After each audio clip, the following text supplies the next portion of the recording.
Hello everyone, welcome to Vajiram pointers daily prelims analysis dated 10th August 2024। Basically हम ये backlog अपना clear कर रहे हैं क्योंकि मुझे लेट हो गया था थोड़ा बीच में, तो मैं बैकलॉग क्लियर कर रहा हूँ।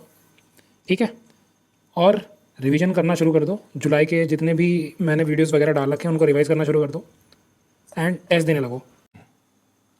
अब देखो, न्यूज़ क्लिक पोर्टल है, इसका कुछ इशू चल रहा है सुप्रीम कोर्ट में, इवन इसका कुछ इशू चल रहा है इनकम टैक्स ट्राइब्यूनल में भी। ठीक है, तो हमें इशू नहीं जानना है कि क्या है, हमारे लिए ये इनकम टैक्स एपील ट्राइब्यूनल क्या है ये इंपॉर्टेंट है। तो देखो, ये 1941 में सेटअप हुआ था under the income tax act. उस टाइम पे भी हमारे पास एक इनकम टैक्स एक्ट था और ये फर्स्ट ट्राइब्यूनल है जो इंडिया में सेटअप हुआ था। अब ट्राइब्यूनल बेसिकली क्यों सेटअप किए जाते हैं, तो क्योंकि जुडिशरी पे केसेस का लोड कम करने का।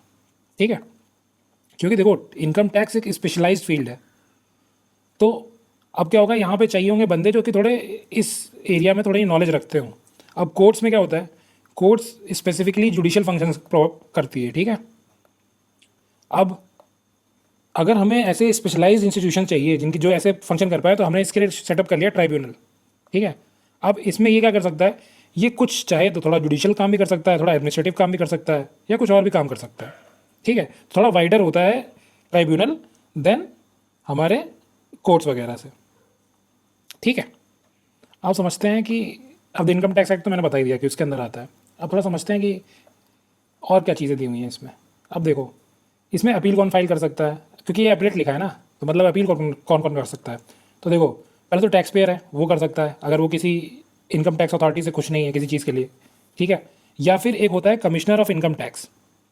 ठीक है, जैसे मान लो कि अगर तुम्हें कोई भी प्रॉब्लम हुई इनकम टैक्स रिलेटेड, तो तुम पहले क्या करोगे, तो तुम जाओगे इनकम टैक्स अथॉरिटी के पास। ठीक है, अगर वो भी तुम्हारा कुछ काम नहीं कर पा रही, तुम जाओगे इसके पास, इस पर अपील करोगे। तो फर्स्ट लाइन ऑफ अपील जाती है इनकम टैक्स में, वो जाती है कमिश्नर ऑफ इनकम टैक्स के पास। अगर ये भी ना रिजॉल्व कर पाए, तब तुम आते हो ये इनकम टैक्स अपील ट्राइब्यूनल के पास। ठीक है, बाकी कहानी बाकी समझ लेते हैं कि किसके अंदर आता है। Ministry of law and justice के अंदर आता है इनकम टैक्स एक्ट 1961। ठीक है, पहले वाला तो ब्रिटिश वाला होगा ना। ठीक है, बाकी देखो, ये आता है जुरिडिक्शन में किसके, हाई कोर्ट के अंडर। अगर तुम ट्राइब्यूनल की किसी भी रूलिंग से खुश नहीं हो, तो तुम क्या कर सकते हो, अगर वो केस अगर इन्वॉल्व करता है कोई substantial question of law. Substantial question of law का मतलब क्या है, कोई हाईली डिबेटेबल लॉ है जिसमें हमें मोर क्लैरिटी चाहिए, तब हम हाई कोर्ट पे अपील कर सकते हैं, वरना इसकी जो रूलिंग होती है ये फाइनल होती है और बाइंडिंग होती है। ठीक है, तो नीचे और ट्राइब्यूनल्स हैं तो ये बेसिकली नीचे ही आते हैं मोस्टली, तो हाई कोर्ट और सुप्रीम कोर्ट के नीचे आता है। ठीक है, इतना ही था, नेक्स्ट चलते हैं। देखो डीआरडीओ क्या कर रहा है, बेसिकली पिनाका जो रॉकेट है इसका MK3 वर्जन लेके आ रहा है नया। अब ये क्या होगा, इसकी रेंज ज़्यादा होगी पहले वाले से। ठीक है, और इसके अंदर क्या होगा कि एडवांस थोड़ी सी इसमें GPS वगैरह होगा और इनर्शियल नेविगेशन सिस्टम होगा। अब इनर्शियल नेविगेशन सिस्टम क्या होता है कि जैसे GPS क्या होता है कि बाहर से लोकेशन वगैरह बताता है कि सैटेलाइट से रिलेटेड है, और इनर्शियल नेविगेशन सिस्टम ऐसा होता है कि ये इनबिल्ट होता है डिवाइस के अंदर। ठीक है, तो क्या होगा, ये इनबिल्ट होगा इस रॉकेट लॉन्चर में, तो इसको बोलते हैं इनर्शियल नेविगेशन सिस्टम। तो ये थोड़ी नया एडवांस फीचर के साथ आ रहा है, बाकी हमारे लिए कुछ काम का नहीं है। इतना है कि इसको माउंट कारगिल वॉर में जो पिनाका रॉकेट्स थी उनको कारगिल वॉर में यूज़ किया गया था, और अभी तंत्रा ट्रक जो है उस पर रख के इसको मोबिलाइज किया जाता है। बाकी MK2 का याद रख लो कि 90 किलोमीटर था, बाकी तो MK1 का तो इनसे कम होगा ही, ये तो पता ही है। ठीक है, बाकी एयर अटैक कर सकता है, डिस्टेंट एनिमी को अटैक कर सकता है, बस इसमें ये भी याद रखने की जरूरत नहीं है क्योंकि अभी तो अंडर ट्रायल है ना। बस इतना याद रखो, जो MK3 है उसका 120 किलोमीटर का है, सेकंड वाले का याद नहीं रखने की जरूरत है। तो देखो, बेसिकली RBI के डिप्टी गवर्नर ने बोला है कि हम रिव्यू करने वाले लिमिट को, किसकी, ओवरनाइट इंडेक्स स्वैप मार्केट जो है उसके फॉरेन इन्वेस्टर्स की लिमिट को रिव्यू करने वाले हैं। तो हमारे लिए इंपॉर्टेंट ये हो जाता है कि ओवरनाइट इंडेक्स स्वैप क्या होता है, और ये हमें इकोनॉमिक्स के टर्म्स में नहीं समझना है कि बिल्कुल प्योर इकोनॉमिक्स में, हमें बस बेसिक जनरल स्टडीज़ के हिसाब से लेमैन टर्म्स में पता होना चाहिए कि ये होता क्या है। ठीक है, तो देखो वर्ड एसोसिएशन से हमें क्या पता चल रहा है कि ओवरनाइट मतलब रातों रात, मतलब बहुत शॉर्ट पीरियड में होना है ये चीज़। स्वैप का मतलब क्या होता है कि हम कोई चीज़ देंगे तो हमें कोई चीज़ मिलेगी भी, एक्सचेंज हो रहा है यहाँ पे। और इंडेक्स का मतलब क्या होगा, इंडेक्स बेसिकली कोई भी ऐसी चीज़ होती है जिस मतलब हम किसी और चीज़ को देख के अपना डिसाइड कर रहे हैं कि अगर RBI ने कोई रेट सेट किया तो उसके रेट के हिसाब से हम अपना रेट सेट कर रहे हैं, तो हम कह देंगे कि ये इंडेक्स है बेसिकली, क्योंकि किसी को फॉलो कर रहा है। या फिर मान लो कि निफ्टी में कोई रेट चल रहा है स्टॉक मार्केट के, उसके हिसाब से रेट हमने डिसाइड किया, तो ये हो गया इंडेक्स हमारा। ठीक है, तो ये ऐसा कुछ होगा।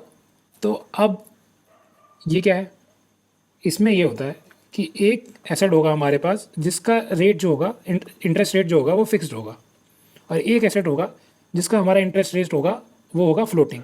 फ्लोटिंग का मतलब जो वेरी करता है, जैसे इंडेक्स बताया ना, इसको फॉलो करके वेरी करेगा। ठीक है, तो हम क्या करेंगे, इन्हीं दोनों का आपस में एक्सचेंज होगा।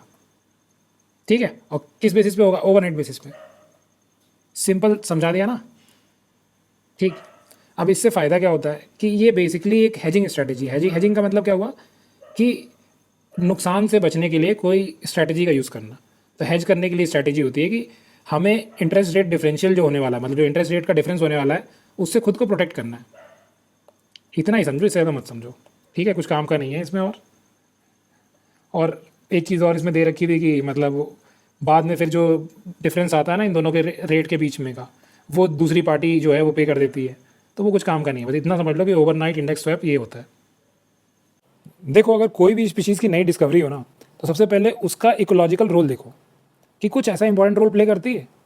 तो देखो इसका क्या है, यहाँ देखो कि ये एफिशिएंट न्यूट्रिएंट रिसाइकलर्स होते हैं। बेसिकली ये क्या होते हैं, ये डेट्रीवोरस भी होते हैं। डेट्रीवोरस मतलब डेड मैटर पे भी फीड करते हैं। तो क्या होता है, डेड मैटर पे जब भी आप फीड करोगे, डिकम्पोज करोगे उसे फर्दर, तो उससे न्यूट्रिएंट रिलीज हो जाएंगे। तो क्या हुआ, न्यूट्रिएंट फिर से साइकिल में आ गए। तो इसलिए न्यूट्रिएंट साइकिलर्स भी होते हैं। बाकी बाकी देखो, बीज और वॉस्प की तरह ये भी क्या करेंगे, नेक्टर और पोलन पे फीड करेंगे, तो पॉलिनेट करेंगे। बहुत दूसरी चीज़, अब देखो प्रीलिम्स में एक अच्छी चीज़ आई थी, एफिड्स करके आया था इस बार, कि एफिड्स क्या होते हैं। तो ये बेसिकली इंसेक्ट्स होते हैं। ठीक है, तो अब ये कैसे पता, अब मान लो प्रीलिम्स तो हो गया, उसके बाद ये सबने ध्यान दिया, बट क्या होता है, तुम कभी भी ऐसे फालतू आर्टिकल पढ़ोगे तो उसमें ये सब चीज़ें लिखी रहती हैं। अब देखो ये अलग कैसे होते हैं बीज वगैरह से, बीज या वॉस्प से ये अलग कैसे होते हैं, क्योंकि इनके पास ये विंग्स जो देख रहे हो ये सिंगल है। एक तो आज पेन को पता नहीं क्या हो गया, चल नहीं रही है। ये विंग्स जो हैं सिंगल है इनके पास, और बीज वगैरह के पास क्या होते हैं, इसके पेयर होते हैं। जैसे दो इधर हो गए, दो इधर हो गए, चार होते हैं। और ऑल्सो ये जो है ये स्टिंग नहीं करते हैं, और बीज और वास्प जो हैं वो स्टिंग करते हैं। ठीक, बस इतना याद रखो, बहुत है। अब देखो एक्सरसाइजेज का तो मैं बिल्कुल फ़ैन नहीं हूँ, मिलिट्री एक्सरसाइजेज का स्पेशली, बट फिर भी एक बार पता होना चाहिए ब्रॉड ब्रॉड, कभी कभी कोई कुछ भी आ जाता है क्वेश्चन। ठीक है, तो मित्र शक्ति किसके किसके बीच में है, श्रीलंका और इंडिया के बीच में। और हमारे यहाँ से कौन जा रहा है, आर्मी की राजपूताना राइफल्स जा रहे हैं। ठीक, कहाँ हो रहा है, साउथ ऑफ श्रीलंका के मदुरोया में। ठीक है, ये याद रखना है, मदुरोया। बस इतना ही है, नेक्स्ट चलते हैं।